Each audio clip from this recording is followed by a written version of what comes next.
రాక్షసులు మహర్షి విశ్వామిత్రుడు చేస్తున్న యాగానికి రాక్షసులు అడ్డుపడుతున్న సంగతి మనకు తెలిసిందే. అందరికీ నమస్కారం.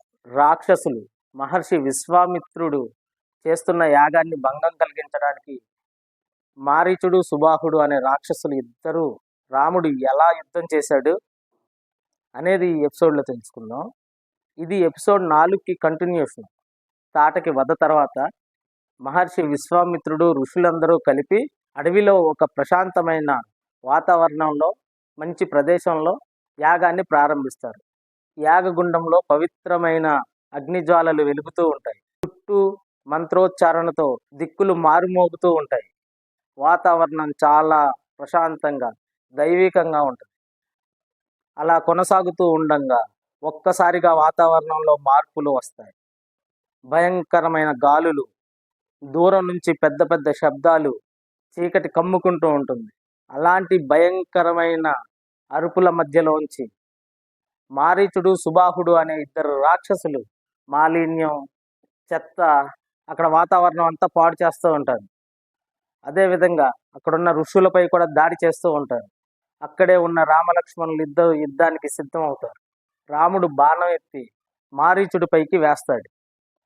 రాముడు విసిరిన బాణం గాలిలో వేగంగా వెళ్ళి బలంగా మారీచుడిని తగులుతుంది. ఎంత బలంగా తగిలిందంటే దూరంగా ఉన్న సముద్రంలో పడతాడు మారీచుడు.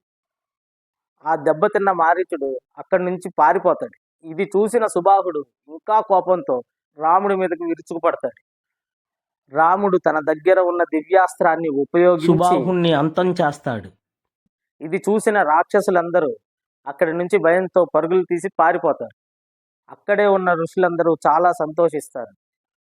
మహర్షి విశ్వామిత్రుడు రాముడితో ఇలా అంటాడు, నాయనా, నువ్వు ధర్మాన్ని కాపాడడానికి పుట్టిన కారణ జన్ముడవు, నువ్వు చాలా శక్తివంతుడవు అని ప్రశంసించి రాముణ్ణి ఆశీర్వదిస్తాడు. దేవతలందరూ పూల వర్షం కురిపిస్తారు. రామలక్ష్మణులను ఆశీర్వదిస్తారు. రాముడు ఇప్పుడు మిథిలా నగరానికి వెళ్ళబోతున్నాడు. సీతారాముల కలయిక ఎలా జరిగింది నెక్స్ట్ ఎపిసోడ్లో తెలుసుకుందాం. మీకు కనుక మా వీడియో నచ్చినట్లయితే లైక్ చేయండి, షేర్ చేయండి, సబ్స్క్రైబ్ చేయండి, ఫాలో చేయండి. Thank you. సర్వే జన సమస్త సుఖినో భవంతు.